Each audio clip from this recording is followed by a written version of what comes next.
Hello बच्चों, क्या हाल चाल है।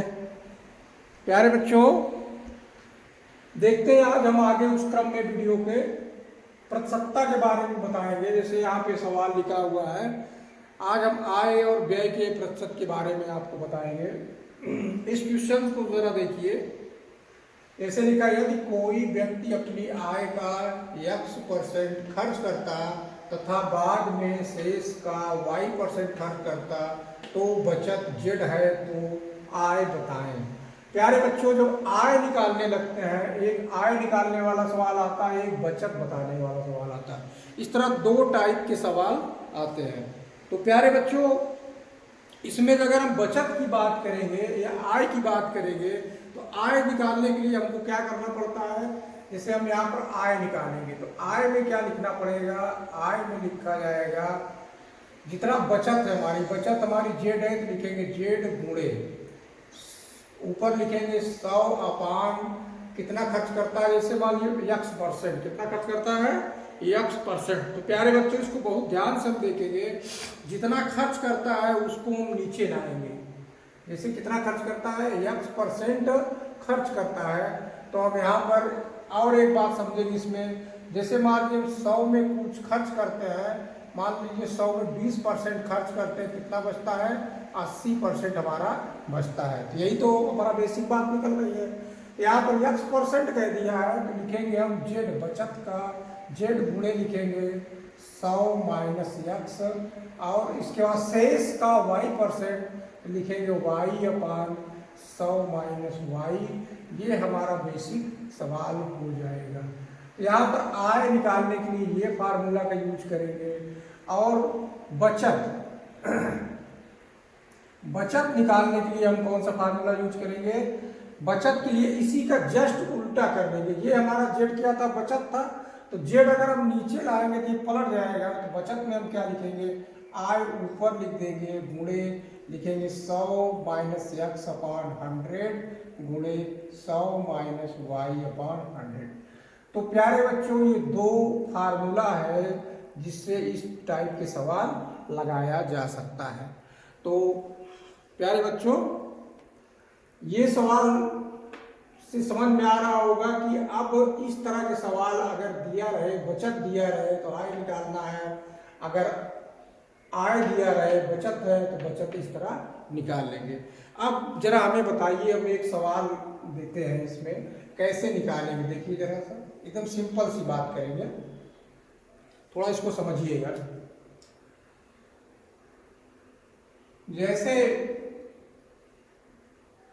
5 रुपया आय है, आय का 50% खर्च किया, बाद में 10% खर्च किया तो बचत बताइए। एक इस टाइप का हो गया सवाल। अब इसमें बचत निकालना है तो बचत के लिए हम क्या लिखेंगे, बचत बराबर आय यहाँ पर दिया है तो लिखेंगे 500 गुणे 100 से हम 50 को घटाएंगे अपान 100 गुणे, अब शेष का 10 लिखेंगे 10/100, इस तरह कर लेंगे। अब 500 गुणे 50/100 गुणे 90/100, इस तरह प्यारे बच्चों हो जाएगा। अब इसको कैलकुलेशन को हम हल कर लेते हैं। 0 0 कट गया, 0 0 कट गया। अब इसको गुणा कर लीजिए, 25 नहीं है, कितना होता है 25 गुणे 9। अब इसको गुणा करो, 9 × 5 = 45, 4 आया, और 9 × 18 = 4 22, यानी 225 रुपया उसका बचत हो जाएगा। तो ये बचत की बात हो गई है। अब जरा हम एक सवाल की और बात करते हैं। अब हमको आय निकालना हो, मानते हैं कि उसकी आय का 80% खर्च करता है तथा 10% बाद में खर्च करता है। बाद में का मतलब शेष का, क्या शब्द लिखा रहे, शेष का जो है 10% खर्च करता है तो 25 रुपया बचता है या 20 रुपया बचता है। अब बचता है तो मतलब बचत है इसका 20 रुपया, तो आय बताइए। तो आय बताइए, क्या प्राप्त करना हमको, आय बताइए। तो इस टाइप में अभी हमने देखा तो बचत निकालने के लिए, अब आय कह रहा है, आय बताइए।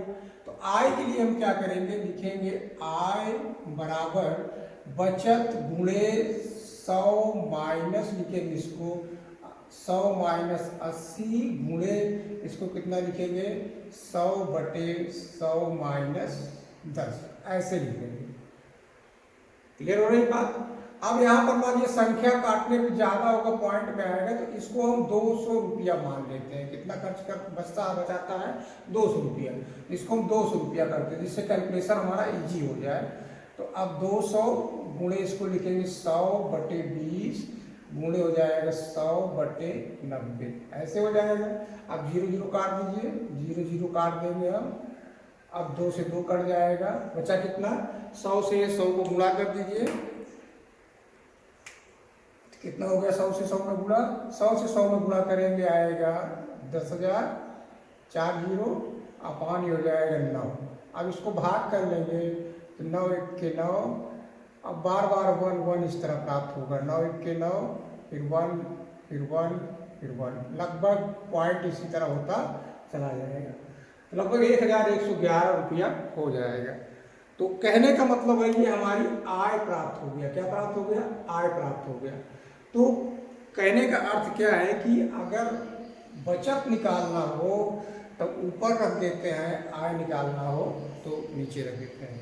अब मान लीजिए हम सवाल क्या करते हैं, एग्जाम में भूल जाते हैं, ऊपर करना था कि नीचे करना था, तो सदैव जरा सा सोचिए इस बात को, आय ज़्यादा होती है, इस बात को समझेंगे, आय ज़्यादा होती है।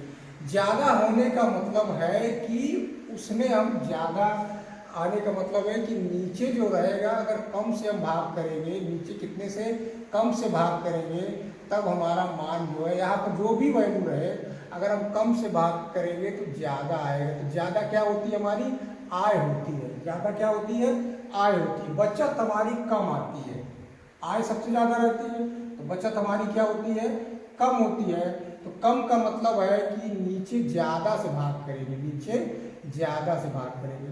तो बच्चों इस बात को हम ध्यान रखेंगे, जिससे अगर मान लीजिए एग्जाम में भूलने लगे कि नीचे जाना है ऊपर जाना है, तो इस तरह में हम याद कर लेंगे।